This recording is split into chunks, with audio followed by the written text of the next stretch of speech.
de Deus, Cristo, palavra de Deus, louvor. Tu és Pedro e sobre esta pedra irei construir minha igreja, e as portas do inferno não irão derrotá-la. Louvor e glória a ti, Senhor, Cristo, palavra de Deus, Cristo, palavra de Deus. O Senhor esteja convosco. Ele está no meio de nós. Proclamação do Evangelho de Jesus Cristo, segundo Mateus. Glória a vós, Senhor. Naquele tempo, Jesus foi à região de Cesareia de Filipe e ali perguntou a seus discípulos: quem dizem os homens ser o Filho do Homem? Eles responderam: alguns dizem que é João Batista, outros que é Elias, outros ainda que é Jeremias ou algum dos profetas. Então Jesus lhes perguntou: e vós, quem dizeis que eu sou? Simão Pedro respondeu: tu és o Messias, o Filho do Deus vivo. Respondendo Jesus lhes disse: feliz és tu, Simão, filho de Jonas, porque não foi um ser humano que te revelou isso, mas o meu Pai que está no céu. Por isso eu te digo: tu és Pedro, e sobre esta pedra construirei a minha igreja, e o poder do inferno nunca poderá vencê-la. Eu te darei as chaves do reino dos céus. Tudo o que tu ligares na terra será ligado nos céus. Tudo o que tu desligares na terra será desligado nos céus. Palavra da salvação. Glória a vós, Senhor.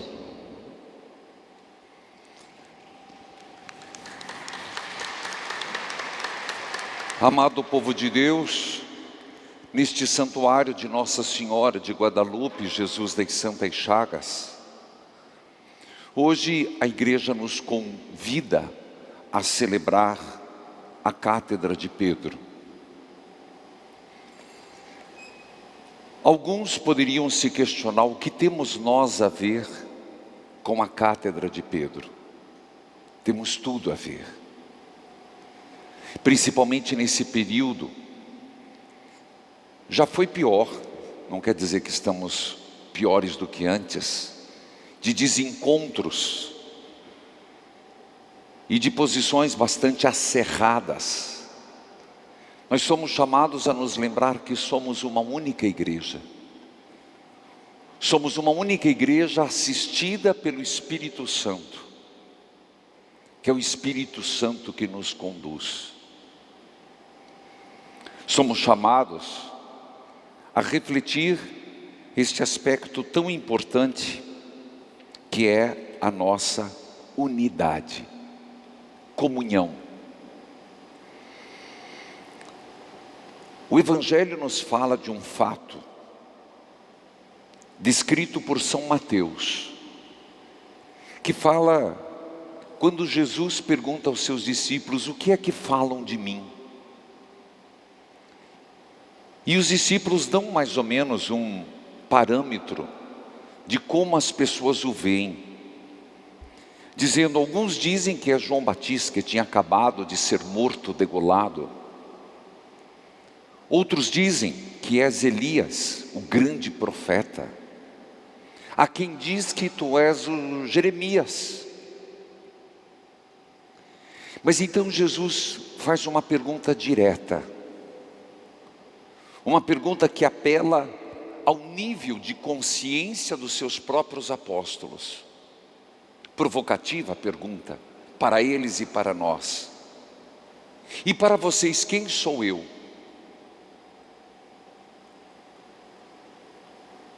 Essa pergunta é provocativa para mim e para você, porque nós somos chamados a responder pela vida quem é Jesus. O que nós cremos de Jesus? Que nós temos algumas respostas prontas, vá lá. Mas o Senhor não quer uma resposta pronta. Ele quer uma resposta que condiga com as opções que faço, as decisões que tomo, as renúncias. Faz poucos dias que nosso Senhor disse: quer ser meu discípulo? Segue-me. Renuncie a si mesmo, tome a sua cruz. Quem é Jesus para mim, para você? Lembrando que ontem o Evangelho mostrou Jesus vencendo o tentador.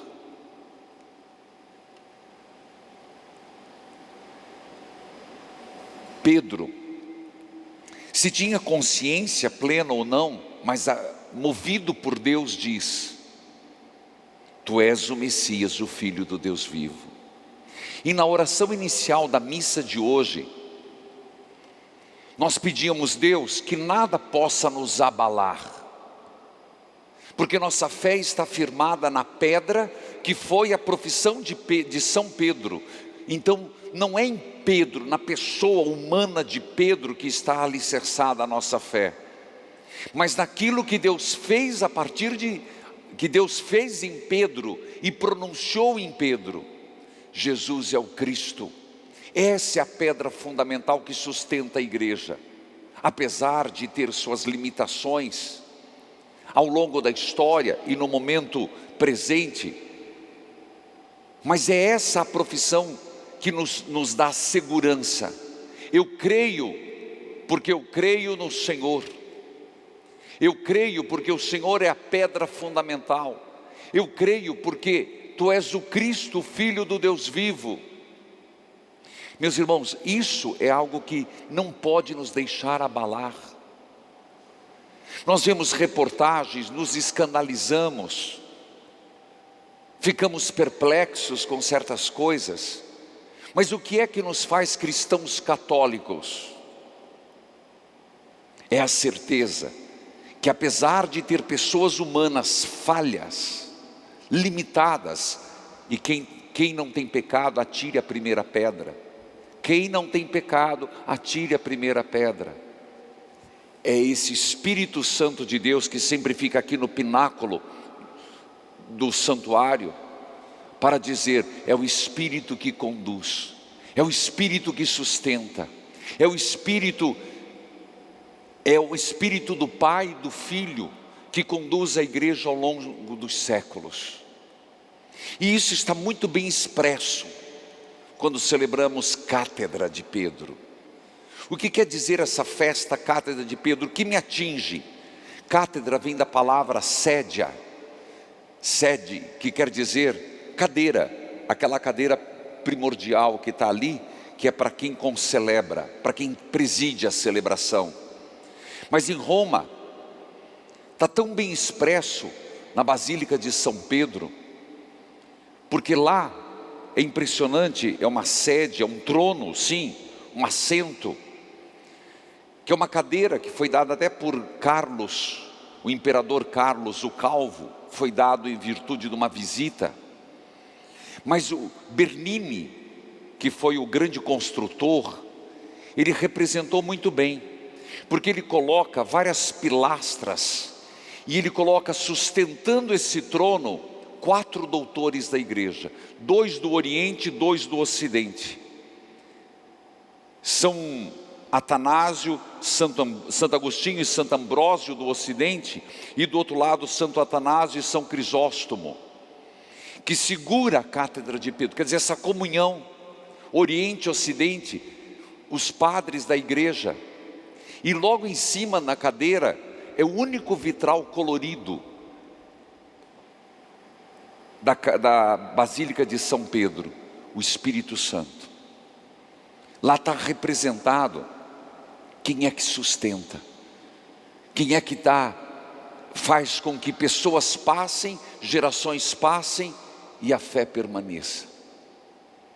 Ao mesmo tempo, além de ver isso na arte, que a arte evangeliza, esse é um dos objetivos da arte, também compreender essa unidade que nós temos que manter, unidade que vem, que somos povo de Deus, essa unidade que vem, que escutamos a voz de Deus na palavra e no magistério da igreja, e não só aquilo que nos agrada.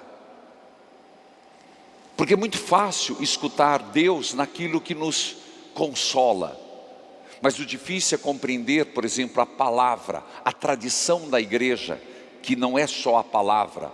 Nós católicos não seguimos só a palavra, nós seguimos a grande tradição, aquilo que foi passado de geração em geração. Escutarmos aquilo que nos questiona e entrarmos no espírito da quaresma, que é a conversão. Isso é um desafio, porque senão nós ficamos na nossa zona confortável, na nossa situação confortável da vida, e nós não entramos no espírito do que quer uma religião, um segmento, fazer-nos parecido com o Mestre. Tu és o Cristo, Tu és o Messias, o Filho do Deus vivo. É isso que deve nos motivar. É isso que deve nos motivar a qualquer trabalho na igreja.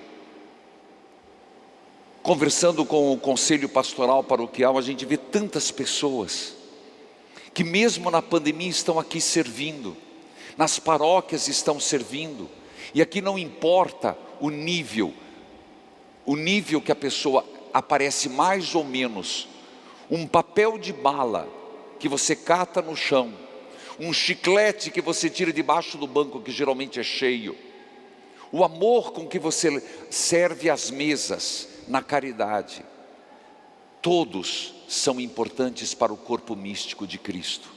Mas por que fazer? Faço por Cristo, faço porque Ele é o Senhor, sirvo a Deus através da igreja onde me santifico. Gente, isso muda tudo. Isso nos fortalece a fé, isso nos dá a graça de permanecermos perseverantes, isso nos dá a graça da perseverança final, de não nos abalarmos. Uma pessoa que a qualquer momento se escandaliza, braveja, eu sempre falo, uma pessoa que não tem uma solidez, que fica sempre assustado, mudando de religião, criticando isso, criticando aquilo, eu pergunto, qual a consistência que ela tem em Cristo? Em Cristo. Não falo isso para defesa ou para que olhemos para a igreja e sejamos ingênuos, não. É que para olharmos para o Cristo, e o Cristo que cuida da igreja para que fique sem ruga e sem mancha, como nos diz a própria teologia da eclesialidade. É essa igreja que eu quero ser, é essa igreja que eu quero construir, e não quero que da minha parte eu possa causar dano, rusgas, por isso vivo santamente. É o tesouro da igreja. Sei que parece coisas distantes, mas não é. Nós somos cristãos, nós somos católicos. O nosso amor para com Jesus, o nosso amor para com o magistério, isso é algo que nos santifica, meus irmãos. A nossa oração pela igreja, essa parte é importante, sermos intercessores, como Santa Teresinha, no coração da igreja eu quero ser o amor. Quando agora nós estamos com padres, bispos, mas nós na igreja de Curitiba estamos com o nosso arcebispo acometido de Covid, a nossa oração por ele é sinal de amor.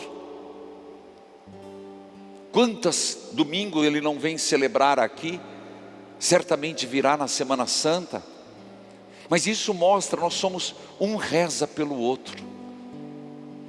Nós precisamos nos desarmar, nós precisamos ser mais unidade. Filhos queridos, feliz és tu, Simão, filho de Jonas, porque não foi o ser humano que te revelou isso, mas o meu Pai que está no céu. É a ação do Espírito Santo, é Deus que se revela. Eu te darei as chaves do reino dos céus. Tudo que ligares na terra será ligado no céu. Tudo que desligares na terra será desligado nos céus. Que nós mantenhamos essa unidade, estar ligado na terra pela vida sacramental, estar ligado na terra pela escuta da palavra e dos ensinamentos da igreja, dos dois, palavra e ensinamento da igreja, porque não somos protestantes. Para os protestantes é só a palavra, o nosso é a palavra e o ensinamento da igreja. Hoje é o dia de nós repensarmos quais são os meus alicerces, em que eu acredito, o que representa Jesus na minha vida. É claro que hoje nos reunimos aqui, como toda segunda-feira, para rezar pelos mortos. E é exatamente porque Jesus é o Messias, o Filho do Deus vivo, que nós podemos oferecer àqueles que partiram o sacrifício eucarístico, para a reparação dos seus atos, para que perdoe os seus pecados. Sim, uma missa rezada pelos falecidos tem este propósito. Assim se descreve a própria oração do dia dos falecidos. Oferecer um sacrifício para que eles tenham perdoadas as suas falhas e o descanso eterno. Meus irmãos, que nós levemos até o fim a nossa fé. E não esqueçamos que estamos no ano de São José. E por isso pedir para ele a graça da perseverança final. Que o Senhor nos ajude neste propósito. Amém. Amém. Elevemos confiante as nossas preces. Elevemos confiante o nosso clamor. Que como igreja, caminhante, peregrina, recorre ao Pai, suplicando a santificação. Conduzi, Senhor, o vosso povo, todos. Conduzi, Senhor, o vosso povo. Abençoai e inspirai vossa igreja, o Papa, os bispos, sacerdotes, diáconos e todos os que assumem com vigor o anúncio do Evangelho, nós vos pedimos. Conduzi, Senhor, o vosso povo. Fazei dos cristãos, por vossa inspiração, sinais vivos da caridade e da misericórdia, da esperança e da paz, nós vos pedimos. Conduzi, Senhor, o vosso povo. Acolhei em vosso reino os falecidos de nossas famílias e de nossa comunidade, e concedei-lhes a paz e a felicidade eterna, nós vos pedimos. Conduzi, Senhor, o vosso povo.